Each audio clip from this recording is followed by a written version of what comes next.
Hi guys, I'm back. Posting consistently, look at that, I think. Am I? Depends on when I get around to editing this video. We'll fucking see. Anyway, how are you doing? Yes, I dyed my hair. Yes, the setting is different. Now that we've got that out of the way, we can get into the video. Also, I just wanted to point out, this is my second time filming this video because my neighbors will not shut the fuck up. My walls are like paper. If you start hearing screaming at some point in the video, no one's being murdered. My neighbors are just annoying as fuck. Today's video is pretty much just a video where I tell you guys about books I've changed my mind on about. I can't English, I'm sorry. This is gonna be like books that I used to love and now I just don't like so much, and also books I used to not like at all and now I just really like, or some where I've just changed a little bit, fluctuated on the liking spectrum. What the fuck am I doing with my hands? Also, this is like the most unflattering angle ever, but like this is the only way I can film, so. Okay, so the first book we have here is Red Queen by Victoria Aveyard. I used to really like this book and I still stand by the fact that I think that the second book is quite good. I really liked the character development in the second book. I'm not gonna give any spoilers if for some reason you want to read it, but I just don't like the first book anymore. I'm gonna be honest. I think it just lacks substance. I think it's a total rip-off of another dystopian book, which is dystopian sci-fi, but like if you've read both Red Queen and Red Rising, I mean it's pretty damn obvious that someone took a lot of inspiration from Red Rising. And I mean, this is not really shade, like I get it, you need to get your inspiration from somewhere, but like there are some similarities that are a little bit too intense. I just thought that this book just was nothing special. I feel like if I read it for the first time ever today, I'd absolutely rip it apart, I'd hate it. But because I did like it so much at the time that I read it the first time, like I was about 16, I was really into young adult and I liked it, and I hadn't read that much, and to me that was a really cool and original idea. And then I read Red Rising and it was just so much better, and I was just like, wait, Red Queen just wasn't that good. I actually even mentioned it in my unpopular opinions video, which I think I'll make another round of because I think it will be interesting.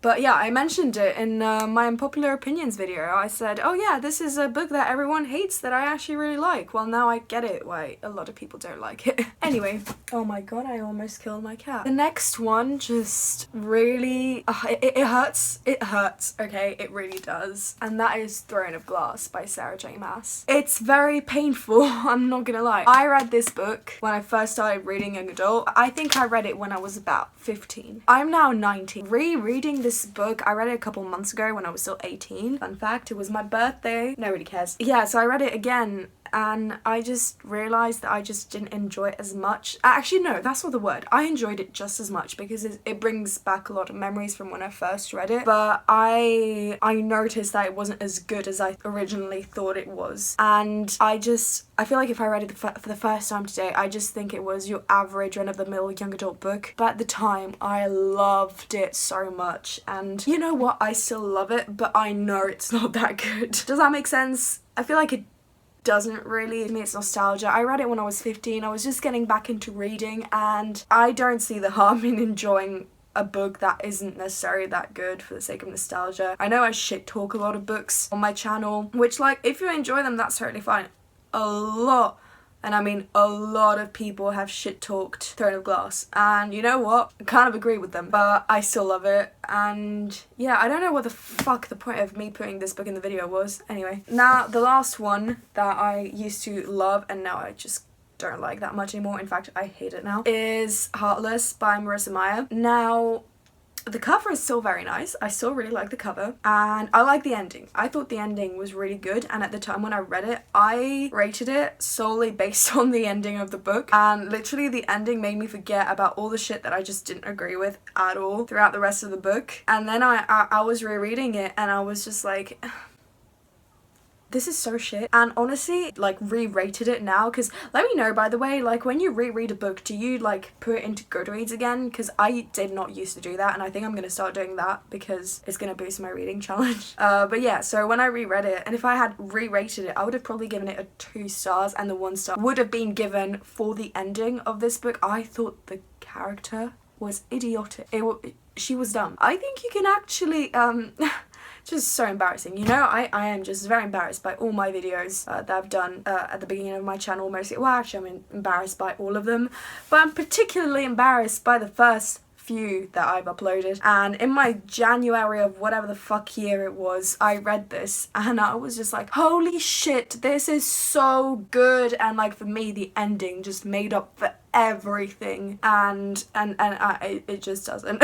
Barbara, just learn how to review a book, and then you can actually be a proper booktuber. So now moving on to the books that I used to despise and that now I really like. So the main one here went from one of my most hated books, and now it's one of my favorites, like, of all time. And this is another book that I've previously mentioned not liking on my channel before, and this is The Great Gatsby by F. Scott Fitzgerald. I've got a very cute edition of it, by the way. Do you like it? So I read this book for the first time before I had to read it for school, and I just could not get into it, and I just didn't get it. I was basically too dumb to get this book. I don't know how else to put it, okay? I was dumb. I didn't like it because I thought that the characters weren't good, because, okay, hear me out. I was so used to young adult where, like, characters are not written to be unlikable characters, and to me the fact that I did not like the characters meant it was poor character development on Fitzgerald's part, and therefore I thought it was a shit book. Now I've reread it several times. I had to reread it for school, and it's through analysing it for school and watching the movie that I learned to adore this book, and I've reread it so many times since. I mean, it's a very small, short book, and I just, yeah, now it's one of my favourites. And let me know if you want an updated favourites video, by the way, because I could do that. Next book is a very similar situation, except that I never really hated this book. I just didn't think much of it at the time. Again, it was a time where I was used to YA fast-paced books, and I just didn't find it particularly interesting, and this is On the Road by Jack Kerouac. I love it now. Again, I think it's gonna probably be one of my favorite books. I have to reread it very soon for uni, but I just reread it over the summer because I knew I would have to read it for university, and I thought it was so good. At first I did not like it because I thought that nothing happened in this book. To me, it was just very slow. The characters were just meh. And I just kind of, because I wasn't that invested in what was happening and I wasn't very invested, I just kind of skim read it the first time. I'm not gonna lie, I did not read it very carefully. And then I reread it and I realized, well, Barbara, as always, you were mistaken. This book is not meant to have a crazy ass plot like most YA books that I was used to. This was just mostly based on how well it was written, and that is something that I only learned to appreciate when I read it for the second time, and now I'm gonna read it again because I've got an assignment on it and I couldn't be more delighted. I'm just kidding, I'd rather not do the assignment, but you know. Next book is kind of the same situation. You're gonna see a trend in here, and this is All the Light We Cannot See by Anthony Doerr. I remember when this book was the shit on BookTube. I really liked the cover. I thought that I was gonna be really cool by not reading young adult for once, and I don't know, I just couldn't get into it, and I didn't really appreciate good writing at the time, and maybe I still can't. Maybe I'm still not that good at like noticing how good writing is, which is unfortunate because I like to write myself. But this book, I was just in it for the plot, and this is just such a recurring theme in this video. I was reading all of these books when I was also reading really popular, fast-paced, really action-packed young adult. So obviously I was just used to books like Throne of Glass and Red Queen, where there's like fighting scenes all over the place, and then I read this historical fiction book and I just didn't get it, because to me a good book was something that was fast-paced, it was action-packed, it was good, and then I read this and it was pretty slow, and I mean, it's not anywhere near as slow as any of the books I read and enjoy now, but to me it was the slowest shit ever. And because it was so slow, it took me so damn long to read it, and the only reason I powered through is because I had a 3-day car ride to Croatia and all my other books were in the suitcase, so I was stuck with this one. And I'm honestly glad I finished it, and then I reread it because I was like, okay, you know what, I'm gonna give it another chance, because honestly I knew that I wasn't mature enough to appreciate this book. I didn't want to admit it, but I knew it. So I think it was last year I picked it up again and I loved it. So there you go, this is one of them. I would highly recommend it, by the way. Okay, now we're moving on to the last and probably the most important one. No, actually the most important one was probably Great Gatsby. Lolita by Nabokov. Can you guess what changed? Could it possibly be because I just couldn't appreciate it for what it was? Oh my god, I just look at my notes, because I always used to write notes on books that I read. I still do that, by the way, and I just roll my eyes at myself because I was so fucking stupid. Okay, so this book is not, oh god, I feel so stupid even having to admit this. In my mind, this book was glorifying pedophilia. I hope that you have had the time to clamber back up on your chair after falling off it because of the stupidity of this statement. I read it and I almost fell for the glamour of the movie. That's my low.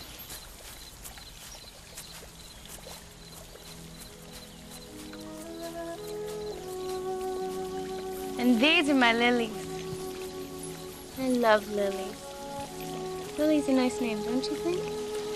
Beautiful. Because the movie is just portrayed as extremely glamorous, and on Tumblr you see like all those fucking nymphette hashtags of 14-year-old girls who are in love with fucking 50-year-old teachers, you know. And to me this was a harmful book, and you know what? It could be. There's always going to be people who take this the wrong way, but that definitely wasn't the intent of the author. I mean, oh god, I'm so stupid. I'm so stupid. Why am I so fucking stupid? I'm sorry I keep repeating myself. I feel like this video is so unnecessary. I could have just given you 2 books and the video would have been over. This one I thought it was problematic, like I honestly did. And I know a lot of people hate the term problematic, but it's just like an easy descriptor, so that's why I use it. Anyway, that was completely off topic. But yeah, I thought this book was promoting unhealthy behaviour, and I thought that it was terrible, and I didn't think that the writing was particularly good, and I think we've established by now that 16-year-old Barbara did not know how to identify good writing in the slightest. 16-year-old Barbara gave 5 stars to Red Queen and 3 stars to Lolita, okay? Can we just?